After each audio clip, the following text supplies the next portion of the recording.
Le frère de ma femme a interdit à Muélin d'entrer dans son entreprise. On n'embauche pas des ratés comme vous. Je comprends parfaitement, ai-je répondu calmement. Le lendemain, en arrivant au bureau, sa secrétaire lui a dit, le nouveau PDG veut te voir immédiatement. Tu sais ce qui est drôle avec l'invisibilité? Les gens croient voir clair en toi, mais en réalité, c'est toi qui les observes. Je m'appelle Julius Moreno et, depuis 8 ans, je maîtrise l'art de n'être personne de spécial. Du moins, c'est ce que tout le monde pense. Prenons l'exemple de mardi dernier. Je suis assis dans ma Honda Civic cabossée devant la maison des parents de Clara, à feuilleter mon téléphone comme n'importe quel freelance fauché en attente de son prochain boulot. Les voisins doivent penser que je suis un loser qui a fait un mariage. Bon sang, ils ont peut-être raison pour le mariage. La famille de Clara le pense vraiment, surtout son frère Martin, qui a des opinions sur tout et n'hésite pas à les partager. Revoilà Julius. J'entends presque les murmures. Pauvre Clara.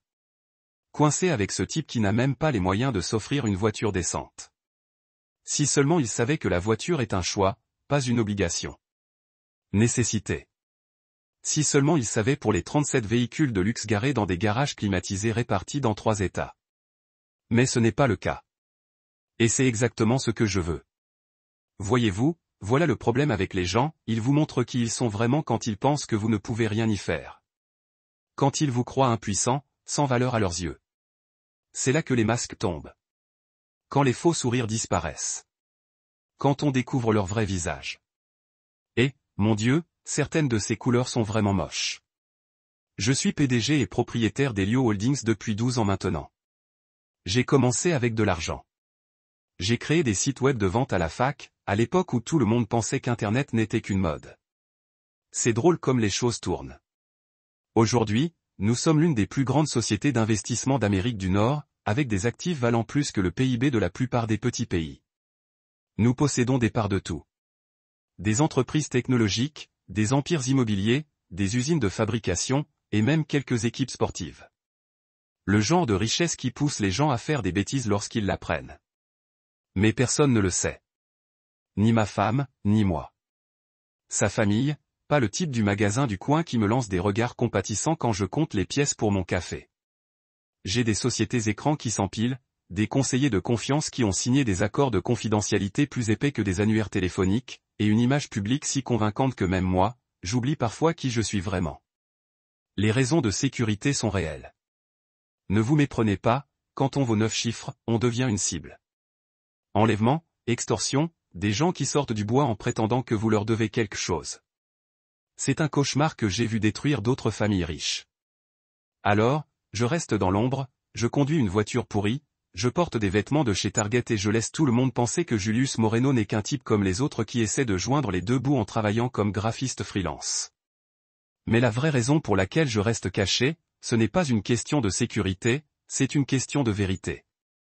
Vous devriez voir Martin aux réunions de famille. Il s'illumine comme un sapin de Noël quand il parle de son travail chez Granite Core, une entreprise technologique de niveau intermédiaire, où il vient d'être promu. Directeur exécutif par intérim. Il se pavane comme s'il était chez lui, parlant de hauts serveurs des restaurants, faisant des remarques désobligeantes sur les gens qui manquent de motivation. Il me lance des regards comme si j'étais une œuvre de charité que sa sœur avait récupérée. Julie continue de bosser sur l'informatique. Il a posé la question le mois dernier, entre guillemets. Peut-être qu'un jour il trouvera un vrai travail. Tout le monde a ri. Même Clara avait l'air gênée. J'ai juste souri et hoché la tête, sirotant ma bière, le regardant gonfler de fierté. Ce que Martin ignore, ce qu'aucun d'eux ne sait, c'est que Granite Core appartient à Meridian Tech Solutions, qui appartient à Pacific Investment Group, qui appartient à Helio Holdings, ce qui signifie que Martin travaille pour moi depuis 3 ans maintenant.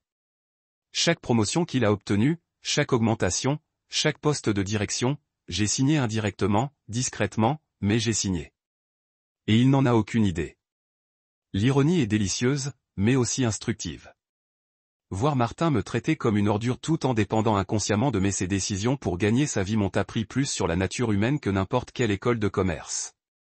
Elle m'a montré comment les gens se comportent quand ils pensent avoir du pouvoir sur vous. Avec quelle rapidité le respect disparaît quand ils vous croient inférieur. Clara essaie parfois de le défendre. Il est juste fier de sa réussite. Elle dira qu'il ne veut pas être blessant, mais je vois ce qu'elle ne voit pas. La façon dont ses yeux s'illuminent quand il rabaisse quelqu'un. La satisfaction qu'il éprouve à rabaisser les autres. Ce n'est pas de l'orgueil, c'est de la cruauté déguisée en ambition. Ce soir, c'est un autre dîner de famille. Claire se prépare à l'étage, choisissant probablement quelque chose de joli pour faire bonne impression. Elle fait toujours ça. Elle essaie de compenser ce qu'elle pense être mon manque de réussite en étant particulièrement charmante, particulièrement soignée. Ça me fend un peu le cœur de la voir travailler si dur pour compenser quelque chose qui n'est même pas réel. Mais il est peut-être temps que les choses changent. Peut-être que j'en ai assez de vivre dans l'ombre. Marre de voir des gens bien traités comme des moins que rien. Par des gars comme Martin qui pensent que le succès leur donne le droit d'être. Peut-être qu'il est temps de rappeler à certains que les apparences peuvent être trompeuses et que l'homme que vous méprisez pourrait bien être celui qui tient votre avenir entre ses mains. Oui, je pense qu'il est définitivement temps de changer. Vous avez déjà vécu un de ces moments où le temps s'arrête? Où quelqu'un dit quelque chose de si horrible que cela cristallise tout ce à quoi vous pensez depuis des années. C'est exactement ce qui s'est passé à la table de la salle à manger des parents de Clara un jeudi soir. Cela a commencé normalement et s'est terminé par une décision qui allait tout changer. La soirée a commencé comme toutes les autres. La mère de Clara, Elena, s'occupait des enchiladas qu'elle perfectionnait depuis l'administration Carter, tandis que son père, Roberto, tenait la cour depuis sa place habituelle en bout de table. Toute la famille était là. La sœur de Clara, Maria, avec son mari Dave. Son jeune frère Carlos, tout juste sorti de l'université. Et bien sûr, Martin avec sa femme Jessica, et leurs jumeaux qui utilisaient actuellement des petits pains comme projectiles. Je faisais mon truc habituel, rester silencieux, hocher poliment la tête, jouant le rôle du beau-frère inoffensif qui ne fait pas de vagues.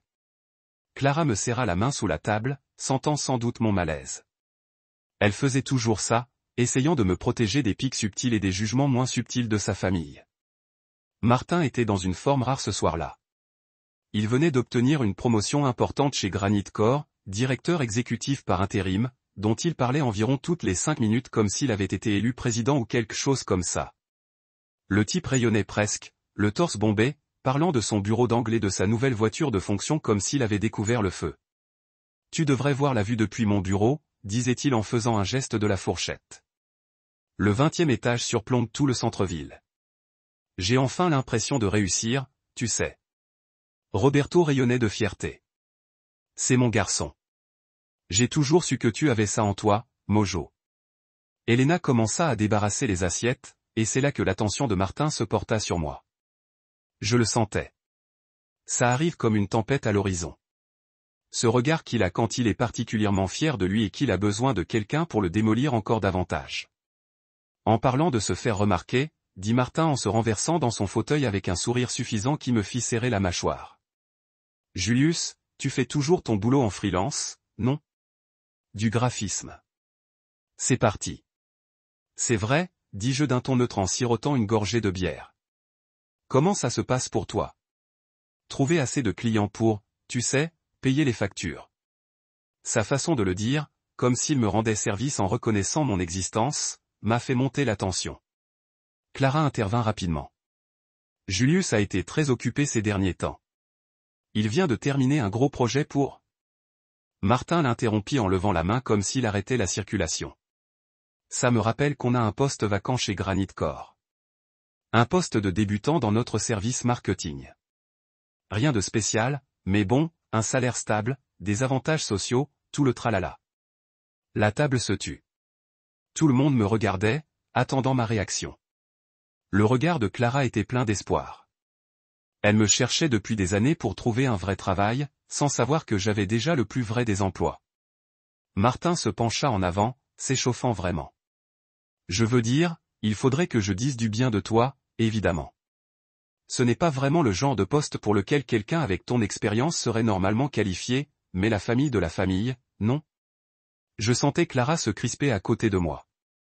Elle savait ce qui allait arriver. Nous étions mariés depuis assez longtemps pour qu'elle reconnaisse le ton de Martin lorsqu'il s'apprêtait à me lancer une de ses répliques habituelles. Le truc, c'est que... Continua Martin, son sourire s'élargit. Et je déteste être porteur de mauvaises nouvelles ici, mais malheureusement, on n'embauche pas les ratés. Les mots flottèrent dans l'air comme de la fumée. Maria halta. Dave trouva soudain sa serviette fascinante. Carlos avait l'air de vouloir se cacher sous la table. Elena laissa tomber une cuillère de service et le bruit sembla résonner dans le silence. Mais le pire, c'est que tout le monde rit.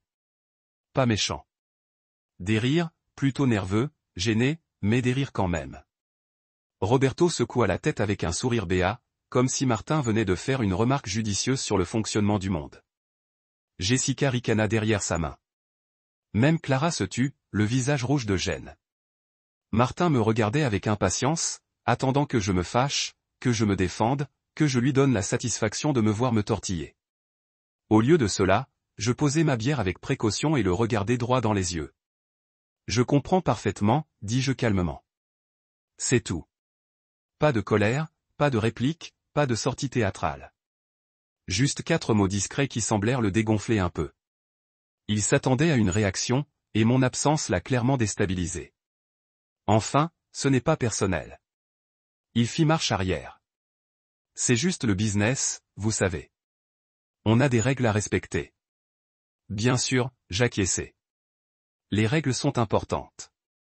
La conversation reprit ensuite son cours. Quelque chose à propos de la nouvelle petite amie de Carlos, puis de la recherche d'emploi de Maria, puis de la météo, des repas de famille habituels. Mais dans ma tête, quelque chose avait changé. Quelque chose de permanent et d'irréversible. Pendant 8 ans, j'avais vu Martin traiter les gens comme des moins que rien. Sa façon de parler aux serveurs, son ton condescendant avec tous ceux qu'il considérait comme inférieurs à lui, sa cruauté désinvolte qu'il masquait d'honnêteté. Je me disais que ça n'avait pas d'importance, que rester caché était plus important que de le remettre à sa place. Mais me traiter d'échec devant ma femme, devant toute sa famille, faire honte à Clara de l'homme qu'elle avait épousé? J'avais franchi une limite que je ne savais même pas franchir. Sur le chemin du retour, Clara a essayé de s'excuser pour le comportement de son frère, mais je l'ai à peine entendu. J'avais déjà 3 longueurs d'avance, déjà planifié, déjà fini de me taire. Je n'allais pas faire ça par vengeance. La vengeance est désordonnée, émotionnelle et indigne de moi. J'allais faire ça pour apprendre à Martin quelque chose d'important sur les suppositions, sur le respect envers les autres, sur le fait qu'on ne sait jamais vraiment à qui on a affaire. Il était temps de sortir de l'ombre. Le trajet du retour fut une torture. Une torture pure et dure. Clara n'arrêtait pas de me regarder depuis le siège passager.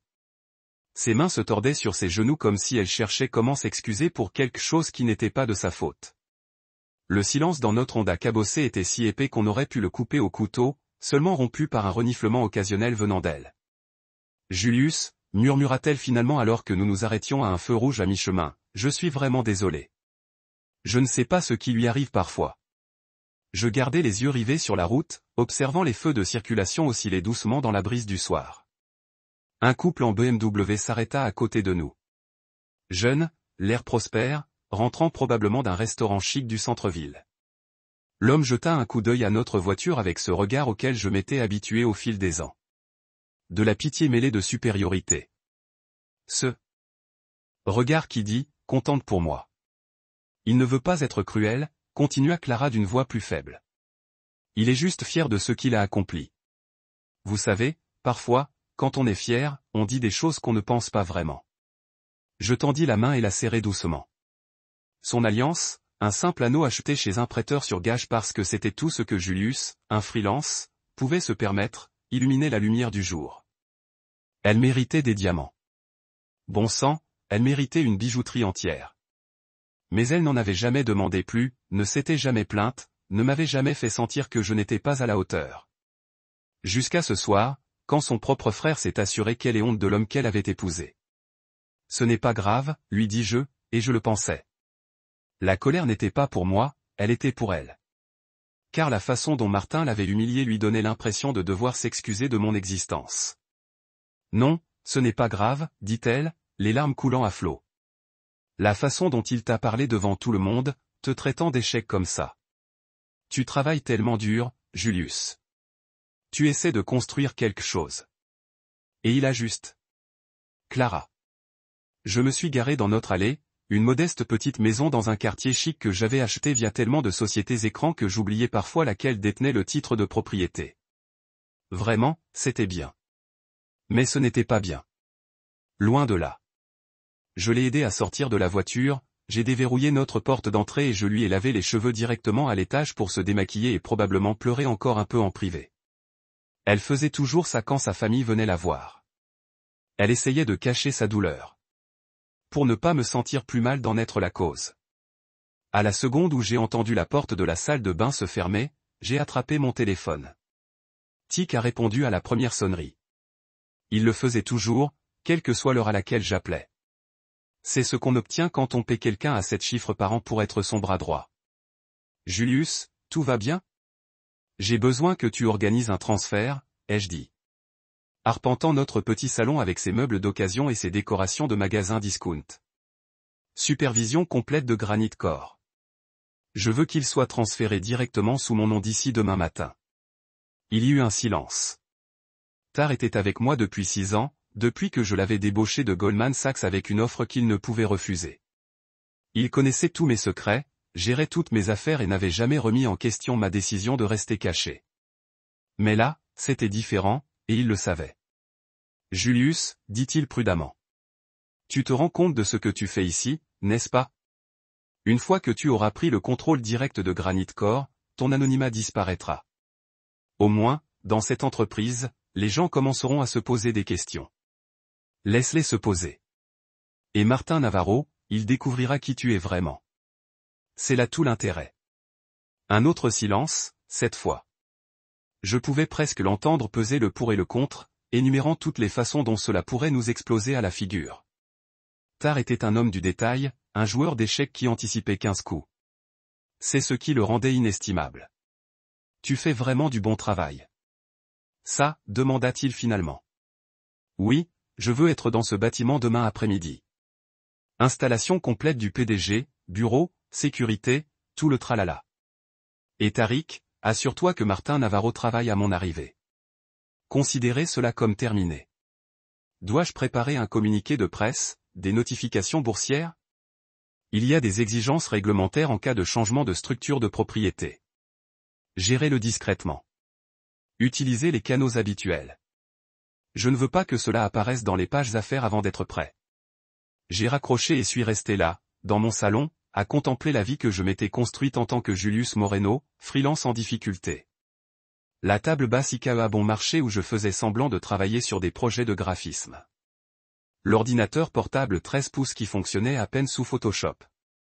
La pile de factures que je laissais stratégiquement visible chaque fois que la famille de Clara venait me rendre visite, juste pour maintenir l'illusion.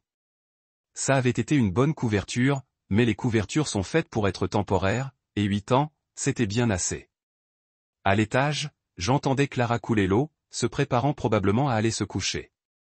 Elle restait éveillée un moment, les yeux rivés au plafond, se demandant comment elle pourrait améliorer les choses. Pour moi, je me demandais si elle avait épousé le mauvais homme, si Martin avait raison de dire que j'étais un raté. Demain, elle découvrirait la vérité. Ils la découvriraient tous. Je ne faisais pas ça par vengeance. La vengeance était désordonnée, émotionnelle, indigne de moi.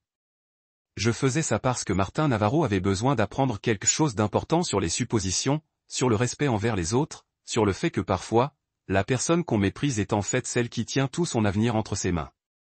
Mais surtout, je faisais ça pour Clara parce qu'elle méritait de garder la tête haute au dîner de famille, parce qu'elle méritait d'être fière de son mari au lieu d'être gênée par lui. Parce qu'après 8 ans à voir sa famille la traiter comme si elle s'était contentée de moins, il était temps de leur montrer exactement ce qu'ils avaient manqué. Entrer dans le siège de Granite Core, c'était comme entrer dans un autre monde. Mon monde, techniquement, même si personne ici ne le savait encore. Le bâtiment était tout ce qu'on peut attendre d'une entreprise technologique prospère. Une façade en verre épuré, un hall d'entrée moderne orné d'œuvres d'art abstraites qui coûtaient probablement plus cher que celles de la plupart des gens. Voiture. Et cette odeur particulière de café cher et d'ambition qui semble imprégner chaque gratte-ciel d'Amérique. J'avais soigneusement choisi ma tenue ce matin-là. Un costume Armani sur mesure que j'avais fait faire sur mesure 3 ans auparavant, mais que je n'avais jamais porté. Des chaussures en cuir italien plus chères que la mensualité de la voiture de Martin et une montre qui aurait pu m'acheter une maison décente dans la plupart des quartiers. Pour la première fois en 8 ans, j'avais l'air de ce que j'étais vraiment, un homme à 9 chiffres, propriétaire d'un nombre incalculable d'entreprises. Clara m'avait dévisagé ce matin-là comme si elle ne m'avait jamais vu. Où as-tu trouvé ce costume, avait-elle demandé en passant ses doigts sur le revers impeccablement repassé. Et pourquoi le portes-tu pour rencontrer un client? C'est un gros client, lui ai-je répondu, ce qui n'était pas techniquement un mensonge. Granite Core valait environ 40 millions de dollars, ce qui est considéré comme une somme importante pour la plupart des gens, mais pas pour eux. L'agent de sécurité à la réception m'a dévisagé de la tête aux pieds avec une surprise à peine dissimulée. Il était probablement habitué à me voir en jean et des chemises boutonnées de magasins discount chaque fois que j'allais chercher Clara après les réunions familiales organisées dans les salles de conférence de l'immeuble. Et voilà que j'avais l'air d'être à ma place dans la suite exécutive. Julius Moreno pour voir Monsieur Alvarez. Je lui ai dit en lui tendant ma carte d'identité avec la confiance que procure le fait de savoir que l'on est le propriétaire des lieux. Bien sûr, Monsieur Moreno. Laissez-moi juste appeler son bureau. Pendant qu'il tâtonnait avec le téléphone, j'ai pris un moment pour bien observer les alentours. J'étais déjà venu dans cet immeuble, mais toujours en bruit de fond, toujours en tant que mari banal de Clara, assis tranquillement dans un coin pendant les fêtes d'entreprise. Maintenant, je le voyais avec un autre œil. Avec celui d'un propriétaire en inspection. Les sols en marbre étaient impeccables, le système de sécurité était impeccable et les employés circulant dans le hall avaient l'air professionnels et déterminés. Granite Core avait été un investissement sûr. Le seul vrai problème avec l'entreprise était d'être assis dans un bureau au 15e étage, probablement en ce moment même, à expliquer à quelqu'un d'autre pourquoi il n'était pas à la hauteur de ses attentes. Monsieur Moreno, une voix derrière moi m'a fait me retourner. Miguel Alvarez, directeur des opérations, marchait vers moi, la main tendue, l'air légèrement perplexe. C'était un homme bien. Je suivais ses indicateurs de performance depuis des années. Honnête, travailleur, le genre d'homme qui traitait tout le monde, du PDG à l'équipe de nettoyage, avec le même respect. Monsieur Alvarez, ai-je dit en lui serrant la main. Merci d'avoir arrangé ça si vite. Bien sûr, monsieur. Je dois admettre que lorsque le service juridique a appelé ce matin au sujet du transfert de propriété, nous avons tous été un peu pris au dépourvu. Nous ne nous attendions pas à quelqu'un comme moi, ai-je demandé en souriant. Il a eu la grâce de paraître gêné. Je voulais juste dire que nous ne nous attendions à aucun changement dans la structure de direction. La transition s'est faite en douceur, avec beaucoup de professionnalisme. Vos équipes travaillent vite, messieurs. C'était la première fois que quelqu'un chez Granite Core reconnaissait que j'avais des collaborateurs, que j'étais plus qu'un simple type qui débarque aux fêtes de Noël. Nous avons pris l'ascenseur dans un silence confortable, Miguel me jetant de temps en temps des coups d'œil comme s'il essayait de résoudre une énigme. Je pouvais presque voir les rouages tourner dans sa tête. Comment le beau-frère de leur directeur général par intérim était-il soudainement devenu leur nouveau collaborateur? Comment quelqu'un qui était censé faire du graphisme en freelance avait-il réussi à acquérir une entreprise technologique valant des dizaines de millions? Les managers attendent dans la salle de conférence, a dit Miguel alors que nous descendions au 20e étage. Les chefs de service et les cadres supérieurs. Tout le monde a hâte de vous rencontrer et de discuter de la transition. Étage M. Navarro, oh oui, Martin est arrivé il y a environ 20 minutes. Il est déjà. Miguel marqua une pause, choisissant ses mots avec soin. Il se fait déjà remarquer. Il a discuté avec le personnel de nettoyage de l'état de son bureau. Il a interrogé l'agent de sécurité sur les raisons pour lesquelles les protocoles d'accès aux visiteurs avaient été modifiés sans son accord.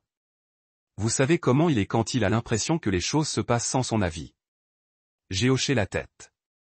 Martin classique, toujours en quête d'autorité, surtout lorsqu'il se sent menacé ou désorienté. Le fait qu'il ne comprenne pas ce qui se passait le rendait probablement encore plus nerveux, cherchant quelqu'un sur qui se défouler. Il voudra bien s'asseoir pour cette fois, dis-je. Miguel me lança un regard curieux, mais ne demanda pas d'explication. Quel homme intelligent! Nous remontâmes le couloir en direction de l'aile exécutive, passant devant des bureaux remplis de gens que j'employais techniquement mais que je n'avais jamais rencontrés. Certains levèrent les yeux à notre passage, se demandant probablement qui était cet inconnu bien habillé et pourquoi il bénéficiait d'un traitement VIP de la part du directeur des opérations.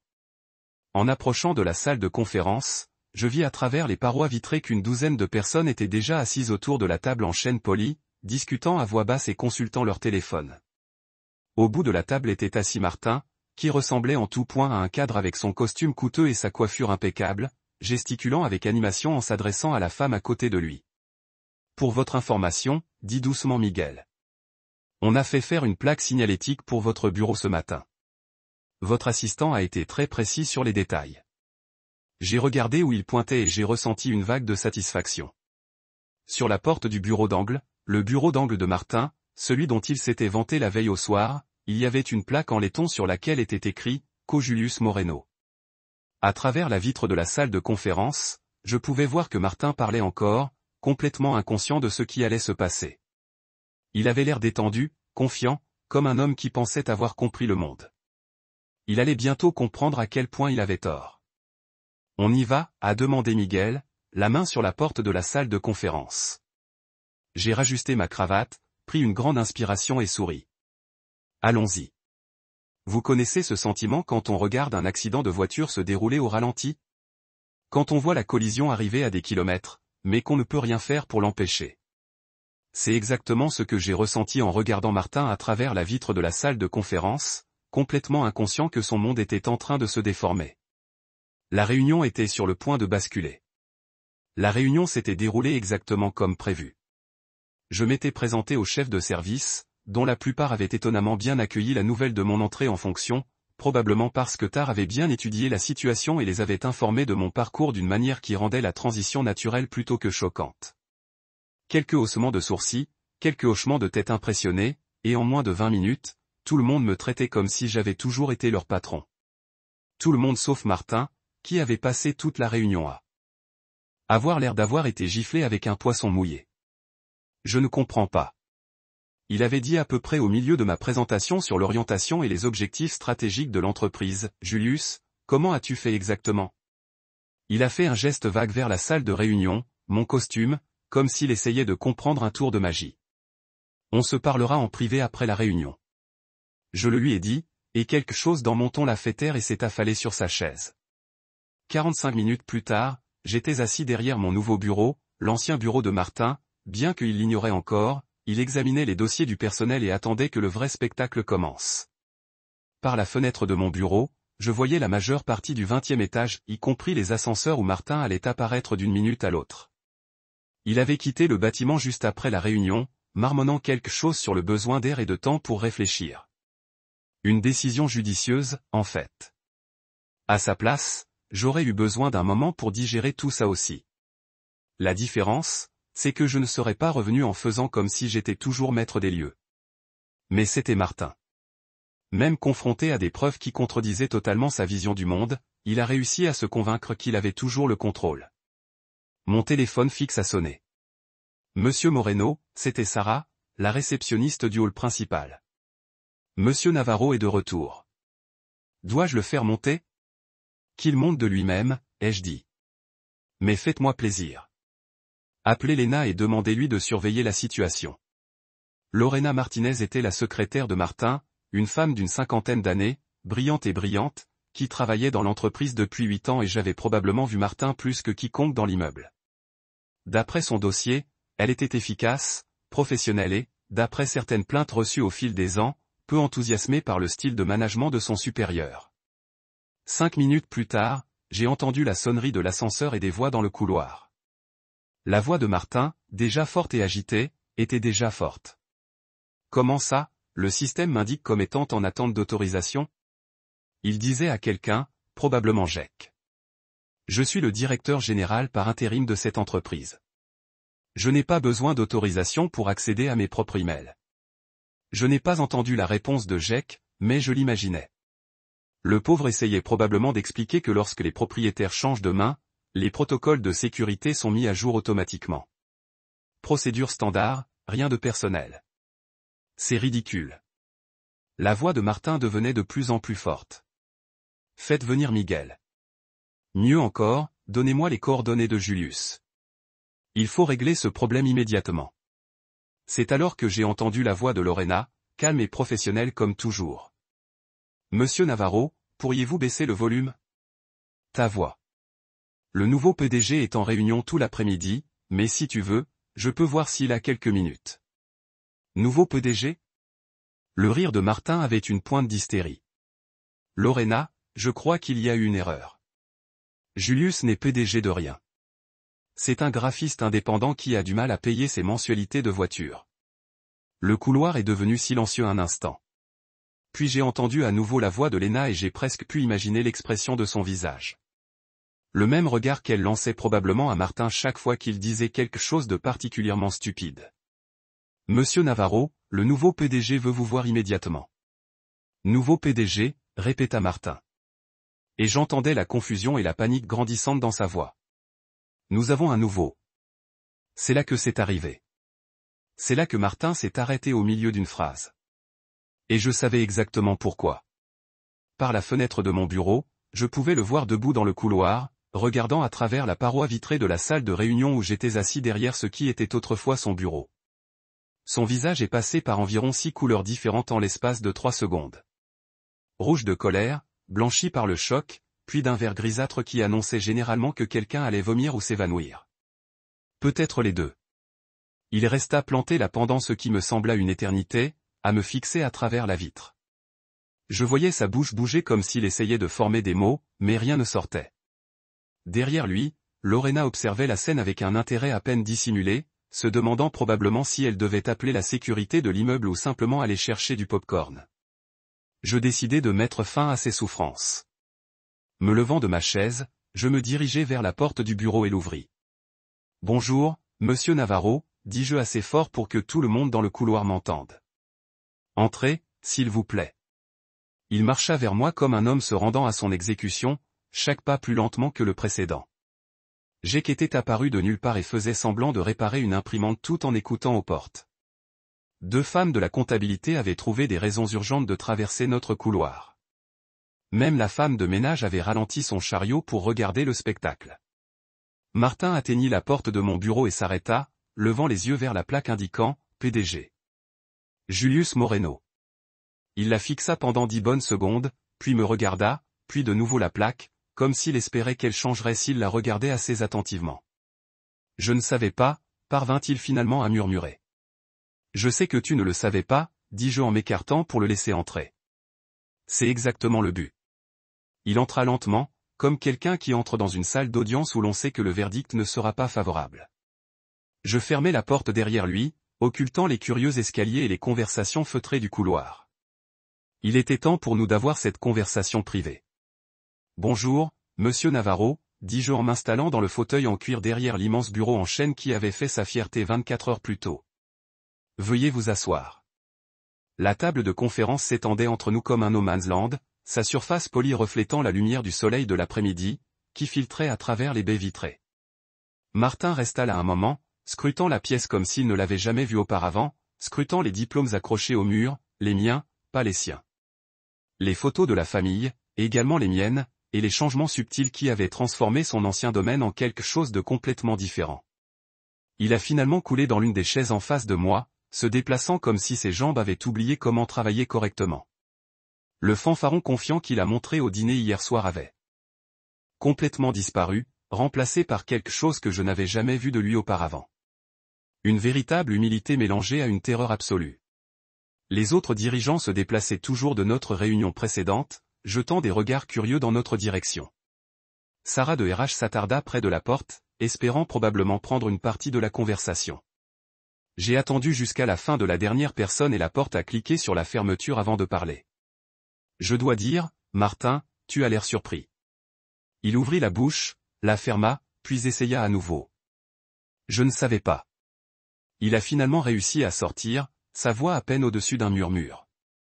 Julius, je ne savais pas que tu étais que tu pouvais. Comment est-ce même possible? C'était fascinant de regarder entier la vision du monde de quelqu'un s'effondrer en temps réel. Pendant 8 ans, Martin avait fonctionné en supposant qu'il a réussi dans notre famille, le gagnant du pain, le gars avec sa vie compris. Il a construit toute son identité autour d'être meilleur que moi, plus intelligent que moi, plus précieux que moi. Maintenant, cette fondation s'effondre et il ne savait pas comment le traiter. Cela explique beaucoup, dis-je, se penchant en arrière sur ma chaise et étudiant son visage. Cela explique pourquoi vous n'avez rien interrogé. Pourquoi vous ne vous êtes jamais demandé comment un échec comme moi a réussi à épouser votre sœur et à la garder heureuse pendant 8 ans? Je n'ai jamais pensé. Vous n'avez jamais pensé quoi, Martin? Demandai-je en levant un sourcil. Vous n'avez jamais pensé qu'il y avait peut-être plus pour moi que de rencontrer l'œil. Vous n'avez jamais pensé que quelqu'un qui reste silencieux n'est pas nécessairement quelqu'un qui n'a rien à dire? Il commençait à transpirer maintenant, de petites perles se formant sur son front malgré la climatisation. J'ai toujours pensé que tu étais juste, je veux dire que tu conduis cette vieille Honda. Vous vivez dans cette petite maison. Vous n'avez jamais parlé de votre travail. Parce que je voulais voir qui tu étais vraiment. J'ai interrompu ma voix calme mais ferme parce que je voulais comprendre quel genre d'homme le frère de ma femme était réellement quand il pensait qu'il avait du pouvoir sur quelqu'un. Le silence étirait entre nous comme un élastique sur le point de se casser. À l'extérieur, je pouvais entendre les sons normaux de la vie de bureau se poursuivre. Les téléphones sonnent, les claviers cliquant, les personnes ayant des conversations normales sur des choses normales. À l'intérieur de cette pièce, cependant, tout s'était arrêté. Pourquoi? Demanda Martin enfin. Et pour la première fois depuis que je l'avais connu, il avait l'air vraiment curieux plutôt que conflictuel. Pourquoi n'avez-vous jamais riposté? Pourquoi ne m'as-tu jamais dit de me taire ou de le dire à Clara ou quoi que ce soit? Parce que je voulais voir qui tu es vraiment, j'ai répété. Et maintenant je sais. J'ai ouvert le dossier de fichiers qui s'était assis sur mon bureau et étendu plusieurs documents, les rapports RH, les avis de performance, les compagnons des autres employés. Rencontre généralement des délais et des exigences budgétaires. A dû se plaindre formellement de votre comportement. Dîners familiaux. J'ai continué, ma voix devient plus difficile. La différence est maintenant que j'ai une voix. Maintenant, je peux réellement faire quelque chose. Il avait l'air d'être malade. Julius, je suis désolé. Je suis vraiment désolé. Je n'ai jamais su qui tu étais. Je n'ai jamais réalisé. C'est exactement le problème, dis-je, penchant en avant. Tu ne m'as pas maltraité parce que tu pensais que j'étais pauvre. Vous m'avez maltraité parce que vous pensiez que j'étais impuissant. Il y a une différence et cela dit tout sur qui vous êtes en tant que personne. Les mots pendaient dans l'air entre nous. Martin regardait ses mains maintenant, rejouant probablement toutes les interactions que nous avions jamais eues, les voyant à travers de nouveaux yeux, chaque commentaire sarcastique, chaque rire dédaigneux, chaque fois qu'il avait fait honte à Clara de son mari. Que se passe-t-il maintenant? Demanda-t-il tranquillement. J'ai fermé le dossier et je l'ai regardé. Le regarda vraiment. C'était le moment de la vérité. La décision qui définirait non seulement l'avenir de Martin, mais quel genre de leader je voulais être. Vous avez le choix. J'ai dit, vous pouvez en apprendre. Devenez le genre de personne qui traite tout le monde avec respect, quelle que soit leur position ou leur statut perçu. Ou vous pouvez nettoyer votre bureau. Sa tête se relevait, les yeux écarquillés de panique. Tu me tires. Je vous donne une opportunité. Je me suis corrigé. Le discours dramatique sur le karma. Un écolier a appelé au bureau du directeur. Le fanfaron était complètement parti maintenant, remplacé par quelque chose que je n'avais jamais vu de lui auparavant, la réalisation naissante que les actions ont des conséquences. J'ai ouvert un autre dossier, celui-ci plus épais que le premier, et diffusé une série de rapports d'incidents et de formulaires de rétroaction des employés. Ce ne sont que des 6 derniers mois, dis-je, lui laissant voir la pile de papier. Souhaitez-vous savoir ce que vos collègues pensent vraiment de vous? Sa pomme Adams se balançait alors qu'il avalait fort. Je suppose que je devrais l'entendre. Maria Rodriguez de la comptabilité dit que vous l'avez fait pleurer dans la salle de pause le mois dernier lorsque vous l'avez bérette pour avoir pris trop de temps pour traiter vos rapports de dépenses. Elle a travaillé ici pendant 4 ans, Martin, pendant des années de service exemplaire, et vous l'avez réduite à des larmes sur un retard de 2 jours qui n'était même pas de sa faute. J'ai regardé son visage changer alors que les mots coulaient. Il se souvenait de l'incident. Je pouvais le voir dans ses yeux, mais il se souvenait probablement de cela différemment comme une frustration justifiée au lieu de l'intimidation au travail. Alors il y a James Patterson, notre gardien de sécurité de nuit. 63 ans, officier de police à la retraite, occupe ce travail pour compléter sa pension. Vous vous plaignez des RH qu'il était trop lent et non professionnel parce qu'il prend le temps de vérifier les identifiants au lieu d'agiter les gens. J'essayais juste de maintenir les normes de sécurité en remettant en question le professionnalisme d'un homme qui a passé 30 ans à protéger nos rues. J'ai interrompu. James travaille avec cette entreprise depuis 2 ans. 0 incident, 0 plainte de quiconque. Revue de performance stellaire, mais vous avez décidé qu'il n'était pas assez bon car il suit le protocole au lieu de vous embrasser le cul. Martin tressaillit à la langue, mais je n'avais pas fini. Et puis il y a le personnel de nettoyage. 3 plaintes distinctes concernant la façon dont vous leur parlez, Martin. Ce sont des gens. Travailleurs qui viennent après les heures pour vous assurer d'avoir un bureau propre pour travailler chaque matin, mais vous les traitez comme s'ils étaient invisibles, comme s'ils étaient moins qu'humains. J'ai sorti un rapport spécifique et je l'ai lu directement. Miguel Santos, chef de notre équipe de nettoyage, dit une fois lui a dit que s'il était plus intelligent, il ne serait pas coincé de nettoyage pour des gens comme vous. Des gens comme toi, Martin. Que vouliez-vous dire exactement par là? La couleur s'était complètement épuisée de son visage. Je ne me souviens pas avoir dit ça. Miguel le fait. Il l'a écrit le même soir que cela s'est produit parce que cela le dérangeait tellement. C'est un homme qui se met au travail à 23 heures. Et ne part pas avant 6 heures, en s'assurant que ce bâtiment est impeccable pour nous tous. Il a 3 enfants et travaille un 2e emploi le week-end. Mais pour vous, c'est juste le gars qui se déplaçait les planchers. J'ai fermé le dossier et je me suis penché en arrière sur ma chaise, étudiant le visage de Martin. Il ressemblait à quelqu'un qui venait de montrer des images d'elle-même, horrifiée par des actions qu'il avait prises, mais ne pouvait pas vraiment croire qu'il était capable. Le motif est clair. J'ai poursuivi, tu ne me traites pas mal parce que tu penses que je suis en dessous de toi. Vous traitez mal qui, selon vous, ne peut pas riposter. La différence est maintenant que je peux. Je n'ai jamais réalisé. Il a ensuite arrêté. Je veux dire, je n'ai jamais voulu que cela rencontre de cette façon, mais cela s'est retrouvé à Maria, à James, à Miguel, à une douzaine d'autres personnes dont je pourrais lire les noms. Je pouvais voir les employés de leur routine quotidienne, sans savoir que leur directeur exécutif par intérim obtenait la réalité de sa vie à 20 étages.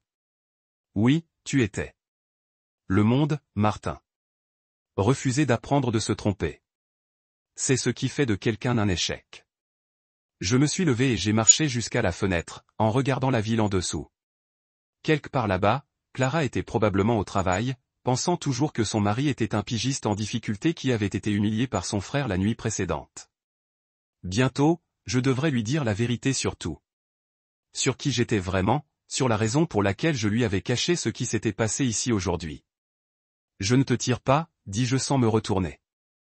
Mais je ne vais pas non plus prétendre que cette conversation ne s'est jamais produite.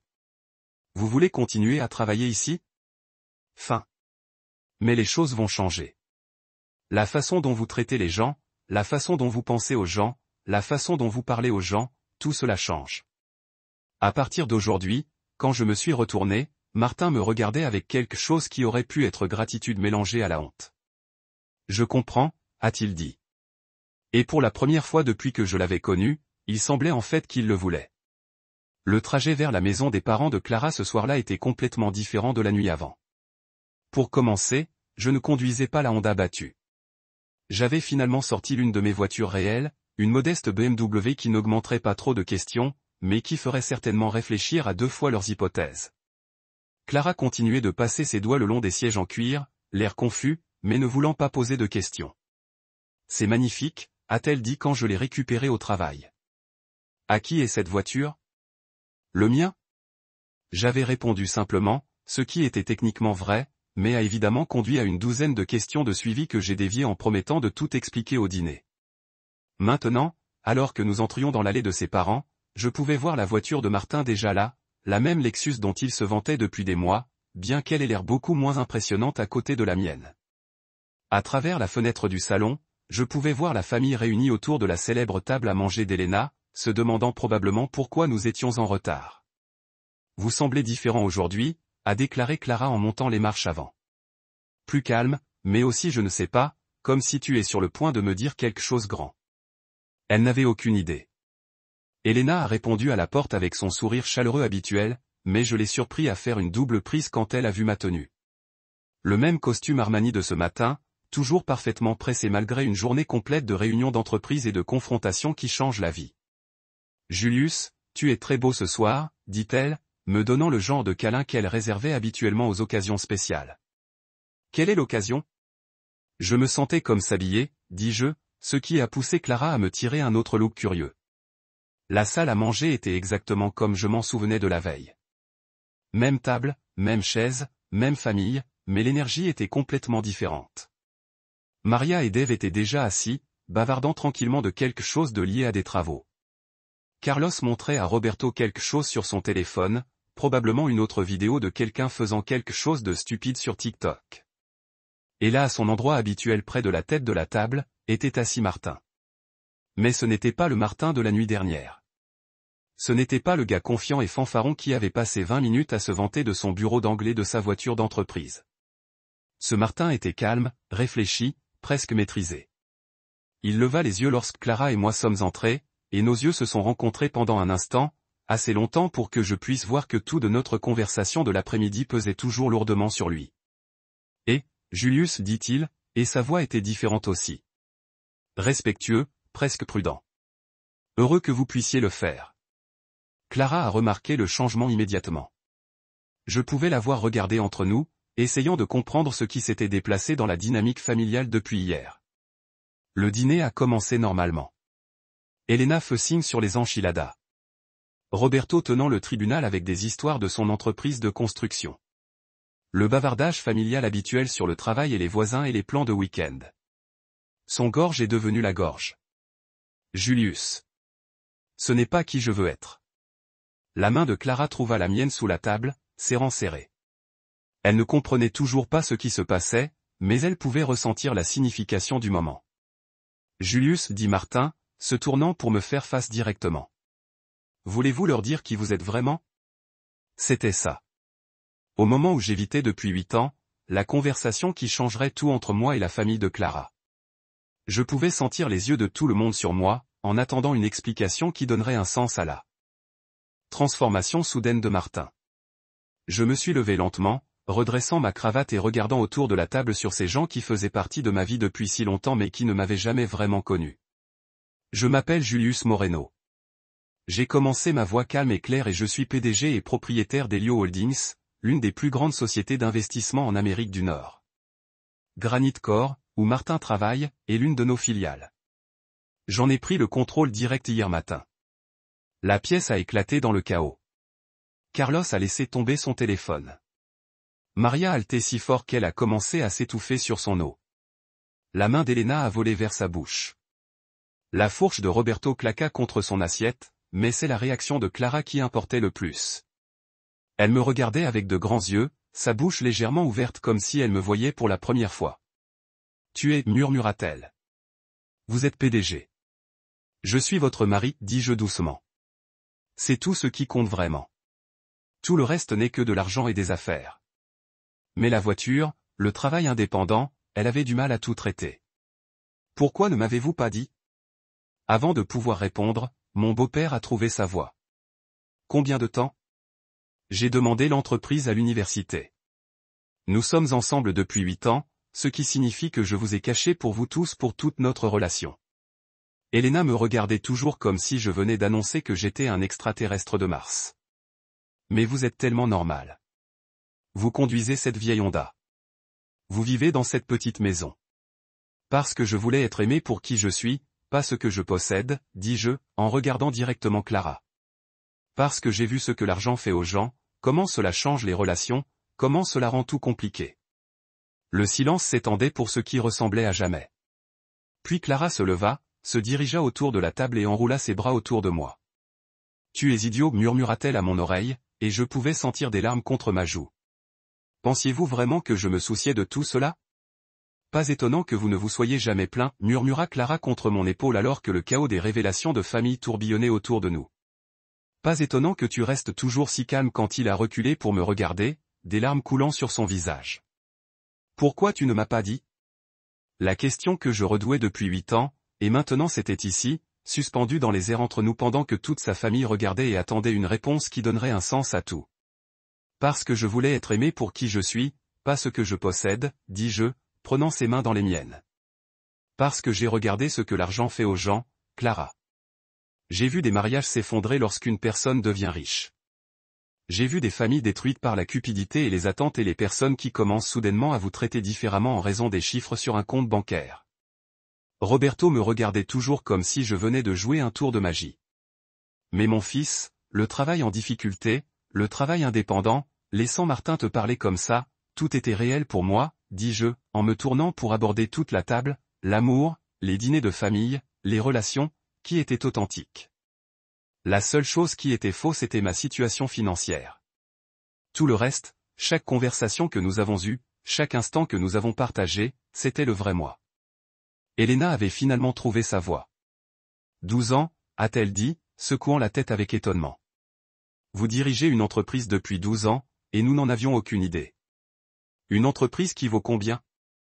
Demanda Maria, essayant clairement toujours de peser la tête dans toute la situation. Est-ce que ça compte? J'ai demandé, m'asseyant et tirant Clara dans la chaise à côté de moi. L'important est que rien ne doit changer. Je suis toujours le même gars qui aide Elena avec la vaisselle après le dîner. Je suis toujours le gars qui écoute les histoires de construction de Roberto et fait semblant de comprendre les jeux vidéo de Carlos. Mais même si je l'ai dit, je savais que tout avait déjà changé. La façon dont il me regardait était différente. Pas mal, juste différent. Il y avait un nouveau type de respect à leurs yeux mélangé à la confusion et probablement une douzaine de questions qu'ils ne savaient pas comment poser. Martin était calme pendant la majeure partie de la révélation, mais maintenant il s'éclaircit la gorge. Julius, j'ai besoin de dire autre chose. Ce que j'ai dit hier soir à propos de ne pas embaucher d'échecs, ce n'était pas seulement cruel, c'était ignorant. Je ne savais pas qui vous étiez vraiment, mais ce n'est pas une excuse. Même si vous aviez des difficultés, même si vous aviez eu du mal, personne ne mérite de parler comme ça. Il s'arrêta, regardant autour de la table de sa famille. J'y ai pensé toute la journée et j'ai réalisé quelque chose. Je ne traite pas Julius mal. Je traite beaucoup de gens. Les gens que je pense sont en dessous de moi, des gens que je ne pense pas peuvent riposter. Et ce n'est pas l'homme que je veux être. Clara m'a serré la main. Est-ce pour cela que vous avez fait cela? Pour lui apprendre une leçon? En partie, je l'admets. Mais surtout je l'ai fait parce que j'étais fatigué de vous regarder avoir honte de votre mari. J'étais fatigué de vous voir essayer de me défendre ou de faire des excuses pour mes échecs supposés. Vous méritez d'être fier de l'homme que vous avez épousé, pas gêné par lui. Les prochains mois ont été une révélation en soi. Fidèle à sa parole, Martin a changé. Pas du jour au lendemain, mais progressivement. Toujours d'une manière qui a surpris tout le monde, y compris moi. J'ai commencé à passer plus de temps à Granite Core, non pas parce que j'avais besoin de micro-gestion, mais parce que je voulais voir la transformation de première main, et ce que j'ai vu était remarquable. Le premier changement a été subtil. Martin a commencé à dire s'il vous plaît et merci au personnel de soutien. Pas de la manière exagérée et condescendante que certains dirigeants font lorsqu'ils essaient de bien paraître, mais vraiment comme s'ils se souvenaient soudain que ce sont de vrais êtres humains dignes de courtoisie de base. Puis vinrent les changements plus importants. Il a commencé à apprendre les noms des gens. Pas seulement les chefs de département et les cadres supérieurs, mais les réceptionnistes, les concierges, les gardes de sécurité. Miguel Santos, le nettoyeur de nuit qu'il avait insulté une fois, m'a dit que Martin s'était approché de lui personnellement pour s'excuser pour son comportement précédent. Il n'a pas simplement dit désolé. Miguel m'a expliqué un soir alors que je quittais le bureau tard. Il a posé des questions sur mes enfants, sur mon autre travail, pour savoir s'il y avait quelque chose que l'entreprise pouvait faire pour faciliter son travail. Je nettoie les bureaux depuis 15 ans, Monsieur Moreno, et je n'ai jamais eu un exécutif me traiter comme ça. Mais le véritable test est survenu lors de nos réunions budgétaires trimestrielles. Martin avait toujours été le gars qui a fait des coupures pour les coupes à des services non essentiels, généralement des choses comme les programmes de bien-être des employés, les mises à niveau de pause ou un meilleur équipement pour le personnel de maintenance. Cette fois, il était celui qui a préconisé une augmentation des dépenses en prestations des employés. Si nous voulons demander aux gens de donner de leur mieux, il a fait valoir lors d'une discussion budgétaire particulièrement animée. Nous devons leur montrer que nous apprécions leur contribution. Cela signifie une meilleure assurance maladie, de meilleures conditions de travail, de meilleures opportunités d'avancement. Sarah de HR avait l'air choquée. Martin, dernier trimestre, vous vouliez éliminer complètement le programme d'assistance aux employés. Le dernier trimestre j'étais un idiot, a-t-il répondu simplement. Ce trimestre, j'essaie d'être meilleur. Ce n'était pas seulement au travail non plus. Les changements ont été portés au rassemblement de famille où Martin est devenu plus agréable. Il a posé des questions au lieu de faire des déclarations. Il a écouté les histoires des autres au lieu d'attendre simplement son tour pour parler. Il a même commencé à aider Elena à nettoyer la table après le dîner, ce qu'il n'avait jamais fait au cours des 8 années que je l'avais connu. Que as-tu fait à mon frère? Clara m'a demandé un soir après un dîner en famille particulièrement agréable où Martin avait en fait complimenté Carlos pour son nouvel emploi au lieu de le donner des conférences sur la responsabilité. Je lui ai juste montré qui il était. J'ai dit, parfois, les gens ne réalisent pas comment ils rencontrent les autres jusqu'à ce que quelqu'un tient un miroir. Mais le moment qui m'a vraiment convaincu que Martin avait changé est venu environ 4 mois après notre confrontation. Je me promenais dans le bureau un après-midi lorsque j'ai entendu des voix élevées de la direction de la clientèle. Sinon, ou la gérer avec une irritation à peine dissimulée. Nous apprécions votre entreprise et nous allons nous assurer que cela ne se reproduira plus. Après le départ du client, Martin m'a remarqué de regarder. Quoi, demanda-t-il, l'air vraiment curieux. Plutôt que défensive. Rien, dis-je en souriant. Juste fier de toi. Il avait l'air gêné, mais content. J'apprends lentement, mais j'apprends. Et il l'était. Martin Navarro devenait le genre de leader que j'espérais toujours qu'il pourrait être. Non pas parce que je regardais, mais parce qu'il voulait vraiment changer. Parce qu'il avait finalement compris que le respect n'est pas quelque chose que vous exigez. C'est quelque chose que vous gagnez en le donnant d'abord aux autres. 6 mois plus tard, je me suis retrouvé à se tenir sur le podium de la salle de conférence principale de Granite Core, regardant une salle pleine d'employés qui étaient ici pour ce qui aurait pu être l'annonce la plus satisfaisante de ma carrière. Je tiens à remercier tout le monde d'être venu. J'ai commencé à regarder des visages familiers dispersés dans tout le public. Miguel Santos était là dans son meilleur costume, ayant reçu l'après-midi de ses tâches de nettoyage. Sarah de Hacher était assise au premier rang avec un sourire entendu. Même Jake avait posé son ordinateur portable assez longtemps pour faire attention. Aujourd'hui, j'annonce une promotion qui, je crois, bénéficiera non seulement à notre équipe de direction, mais à toute notre culture d'entreprise. Martin était assis sur le côté, l'air nerveux et essayait de le cacher. Il n'avait aucune idée de ce qui allait arriver. J'avais gardé cette décision pour moi jusqu'au dernier moment possible, voulant être absolument sûr de faire le bon choix pour les bonnes raisons. Martin Navarro est avec cette entreprise depuis 5 ans, j'ai poursuivi. Pendant ce temps, il a démontré de solides compétences techniques, une gestion de projet fiable et une croissance régulière de sa compréhension de ce que signifie être un leader. Je pouvais voir des gens hocher la tête en accord. Le vieux Martin aurait adoré ce moment, l'attention, la reconnaissance, la validation de son importance, mais le nouveau Martin semblait vraiment mal à l'aise d'être le centre d'attention, ce qui était en fait un bon signe. Plus important encore, j'ai dit, il a montré quelque chose qui ne peut pas être enseigné à l'école de commerce. La volonté d'admettre quand il a tort et le courage de changer. Cela a eu des regards surpris du public. La plupart des promotions d'entreprise ne viennent pas avec des discours sur l'admission des erreurs. À compter immédiatement, Martin Navarro est promu chef de division de nos opérations du Nord-Ouest, supervisant 3 bureaux et environ 200 employés. Les applaudissements étaient authentiques et enthousiastes. Martin se leva lentement, toujours stupéfait et se dirigea vers le podium. Pendant un moment, je pensais qu'il pourrait être sans voix, ce qui aurait été une première. J'ai commencé, puis il s'arrêta et se recueillit.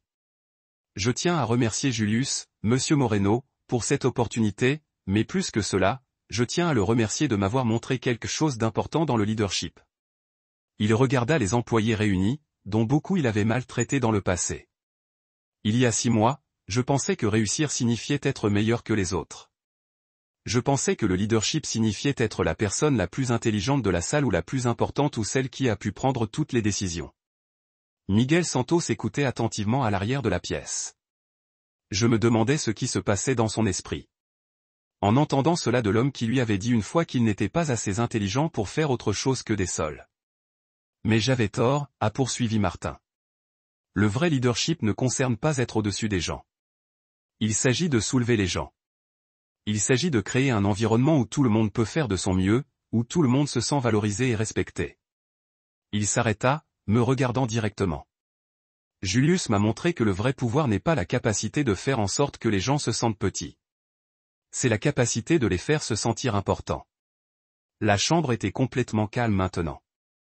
Ce n'était pas le discours typique de l'entreprise RH qui accompagnait généralement les promotions. C'était quelque chose de réel, quelque chose d'honnête. Je sais que je n'ai pas toujours été à la hauteur de cette norme, a déclaré Martin, sa voix se renforce. Je sais que certains d'entre vous dans cette salle ont connu le pire de qui j'étais. Je ne peux pas changer cela, mais je peux vous promettre cela. La personne qui se tient aujourd'hui s'est engagée à être meilleure, à être le genre de leader qui gagne le respect au lieu de l'exiger. Il a regardé autour de la pièce une fois de plus. Je veux construire une division où tout le monde, de nos cadres supérieurs à notre personnel de soutien, sait que leur contribution est importante. Où le succès est mesuré non seulement par les marges bénéficiaires, mais par la façon dont nous nous traitons mutuellement. Les applaudissements lorsqu'il a terminé étaient différents avant, plus chauds, plus personnels. Les gens n'étaient pas seulement applaudis pour une promotion, ils applaudissent pour la transformation. Plus tard, lors du dîner de célébration qu'Elena a insisté pour accueillir, Martin a élevé son verre pour un toast. Toute la famille était là, Clara brillait de fierté, Roberto secouant toujours la tête avec étonnement face à la façon dont son gendre s'était avéré être un magnate des affaires. Elena s'affiche sur tout le monde comme d'habitude. Je tiens à remercier Julius, a déclaré Martin, pas seulement de m'avoir donné un autre coup, mais de m'avoir montré à quoi ressemble la vraie force. Pour m'apprendre que le meilleur type de pouvoir n'est pas le pouvoir de démolir les gens, c'est le pouvoir de les construire. Il a regardé autour de la table à nous tous. Le vrai succès ne concerne pas seulement les chiffres ou les titres. Il s'agit de la façon dont vous traitez les gens quand vous pensez qu'ils n'ont rien à vous offrir. J'ai souri, en levant mon propre verre. Ce n'était pas une vengeance qui m'a satisfait maintenant. C'était la croissance. Croissance de Martin, croissance de notre culture d'entreprise et croissance dans ma propre compréhension de ce que cela signifiait utiliser le pouvoir de manière responsable. Parfois, les meilleures victoires sont celles où tout le monde gagne.